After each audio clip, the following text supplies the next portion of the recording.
আমার এত বড় লাউ বাগান, আমি লাউ বাগানের এত লাউ ব্যাস পোকার কাছে মাথায় একবারে একটাই টেনশন। ভালো সুন্দর গাছ হয়েছে, এত সুন্দর লাউ ব্যাস পোকার কাছে। কি রে ফোন আসলো? হ্যালো হ্যালো ভাই, আপনি বলে লাউ বেচবেন? হ্যাঁ ভাই, আমি তো লাউ বেচবো, আমার কাছেই তো তোমরা আসতে পারবা, কারণ আমার লাউ অনেক ভালো মানের লাউ। আমি বিদেশি সার ব্যবহার করি লাউ বেচার জন্য। হ্যাঁ, আমার নাম কবা কি লম্বু করে ঘেনা করে, আমার নাম হলো মকসেদ।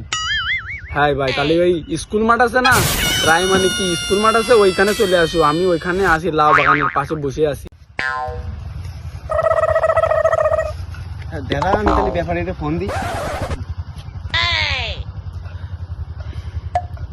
হ্যালো মকসেদ ভাই, আমরা তো প্রায় চলে আসছি লাউ বাগানের কাছে, আপনি কই? আচ্ছা ঠিক আছে, আমরা আসতেছি। মকসেদ ভাই আপনি? হ্যাঁ হ্যাঁ, আমি মকসেদ ভাই। আচ্ছা ভাই, লাউ কিনতে এলাম তো আমরা। হ্যাঁ, আমার লাউ বাগানের পাশে, তাহলে চলো লাউ বাগানটা দেখা আসি। আচ্ছা ঠিক আছে, চলুন। তাহলে আসো।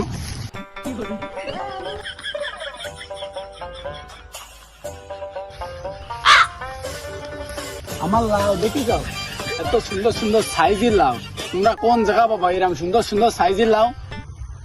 এই লাউ দেখে যে আমার একটা কথা মনে পড়ে যাচ্ছে। কিরকম একটা? লাউ তোমার বিশেষ ছোট। আমি 3 বই মিলে আমি 1 লাখ টাকা দাম চাচ্ছি, আর আমার এটাকে দুটো পার্টি আইসে বলেছে 1 লাখ টাকা দেবে। আমি তো এই দামে ছাড়বো না। আর আমার লাউর সাইজ তো তোমরা দেখলেই, এত সুন্দর লাউ।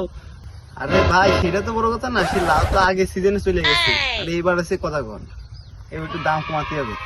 দাম আমি কমাতে পারবো না, এই যে দাম আছে এই দামেই রাখতে হবে। তোমার লাউ যে সাইজ, এই 3 বইতে তো এরকম লাউ পাবো না আমরা।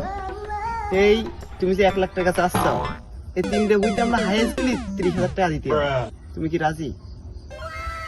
দূর ভাই, তোমার এই যে লাউ সাইজ, এসে আমার বিসির সাইজ আরো বড়।